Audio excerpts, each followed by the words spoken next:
नमस्कार। आज हम ट्रांसपोर्ट कारोबारी राजा रघुवंशी की हत्या के मामले पर बात कर रहे हैं। मामला काफी पेचीदा होता जा रहा है। शादी के बस कुछ ही हफ्ते हुए थे और उनकी हत्या हो गई। लेकिन शायद सबसे ज्यादा चौंकाने वाली बातें तो हत्या के बाद सामने आई हैं। हमारे पास जो जानकारी है, खासकर वो एक सीसीटीवी फुटेज, वो कई गंभीर सवाल खड़े करती है। हाँ बिल्कुल। और ये फुटेज जो है ये अपने आप में बहुत कुछ कहती है। मतलब हत्या का जो मुख्य आरोपी है राज कुशवाहा, वो राजा के अंतिम संस्कार के दिन उनके घर पर मौजूद था। ये फुटेज वहीं का है ना? यही तो 4 जून का फुटेज है ये, जिस दिन राजा का शव मेघालय से इंदौर उनके घर लाया गया था। और फुटेज में ये साफ दिख रहा है कि आरोपी राज कुशवाहा ना सिर्फ वहां है, बल्कि वो राजा की पत्नी सोनम के पिता है ना, देवी सिंह, उनको वो दिलासा दे रहा है। यकीन करना मुश्किल है ये सब। हाँ, ये बात वाकई सोचने पर मजबूर करती है। क्योंकि देखिए, ऐसा कहा जा रहा है कि राज को इस पूरी वारदात की जानकारी पहले से थी। इसके बावजूद उसका अंतिम संस्कार में आना, वो भी आपने बताया जैसे कफन जैसा सफेद कपड़ा और हार फूल लेकर आना, ये बहुत ही असामान्य है। ये सिर्फ मौजूदगी नहीं है, ये एक तरह से एक्टिव पार्टिसिपेशन लगता है। और फुटेज में एक और चीज है, वो लगातार फोन पर बात कर रहा था। पुलिस को शक है शायद वो घर के अंदर जो भी हो रहा था उसकी जानकारी बाहर किसी को दे रहा था। हो सकता है सोनम को या फिर किसी और साथी को। और वो ज्यादातर समय सोनम के पिता के आसपास ही रहता है। कभी पीछे खड़ा है, कभी कंधे पे हाथ रखा हुआ है। इसका क्या मतलब निकाले? देखिए, अगर हम पूरी टाइमलाइन देखें ना, तो बात और गंभीर लगती है।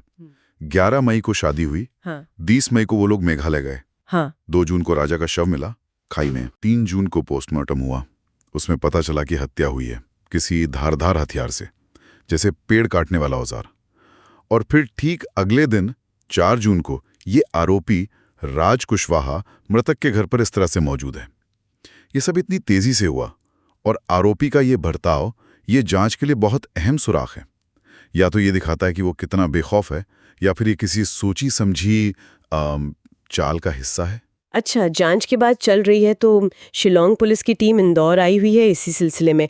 उन्होंने राजा के परिवार से भी बात की है, सोनम के व्यवहार के बारे में पूछा, और उस फ्लैट में भी गए जहां सोनम कथित तौर पर वारदात के बाद रुकी थी। बिल्कुल। और जांच सिर्फ यहीं तक नहीं रुकी है। सोनम का भाई है गोविंद, उसके परिवार वाले, उसका ऑफिस, गोडाउन, सब जगह तलाशी ली गई है। राज कुशवाहा के परिवार वालों से भी पूछताछ हुई है। इतना ही नहीं, गोविंद के 3 कर्मचारी हैं, उनसे भी क्राइम ब्रांच थाने में सवाल जवाब हुए हैं। इनमें 2 लड़कियां भी थीं। तो साफ है कि पुलिस हर एंगल से, मतलब कड़ियां जोड़ने की कोशिश कर रही है। लेकिन एक दिलचस्प बात ये भी सामने आ रही है कि शिलोंग पुलिस अपनी जांच को लेकर बहुत गोपनीयता बरत रही है। मतलब इंदौर पुलिस की क्राइम ब्रांच उन्हें पूरी मदद दे रही है, लोकल सपोर्ट दे रही है, पर फिर भी जांच की जो अहम बातें हैं वो शेयर नहीं कर रही। ऐसा क्यों हो सकता है भला? देखिए, ये गोपनीयता खुद ही एक इशारा हो सकती है। हो सकता है वो किसी बहुत अहम सुराग के करीब हों, या किसी ऐसे व्यक्ति तक पहुंचने वाले हों जिसका नाम अभी सामने नहीं आया है। तो वो नहीं चाहते कि जानकारी लीक हो। और इसी से जुड़ी एक और मिस्ट्री है, एक और रहस्य।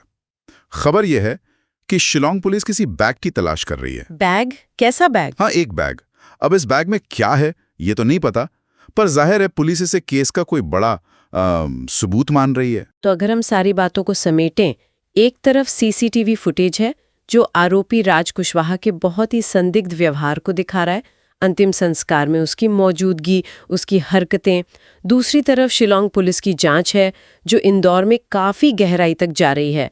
परिवार, कर्मचारी, ठिकाने सब जांच के दायरे में हैं। लेकिन पुलिस अपनी कार्रवाई को गुप्त रख रही है। हाँ बिल्कुल। तो ये सब देखकर एक सवाल मन में आता है कि अगर मुख्य आरोपी राज कुशवाहा अंतिम संस्कार में इतने खुले तौर पर शामिल था और पुलिस सोनम के भाई और कर्मचारियों से पूछताछ कर रही है, तो फिर वो जो लापता बैग है जिसकी पुलिस इतनी तलाश कर रही है, आखिर वो बैग इस पूरी साजिश के बारे में क्या बता सकता है? क्या उससे पता चलेगा कि इसमें और कौन कौन लोग शामिल हैं जिनके चेहरे अभी सामने नहीं आए हैं? ये एक बड़ा सवाल।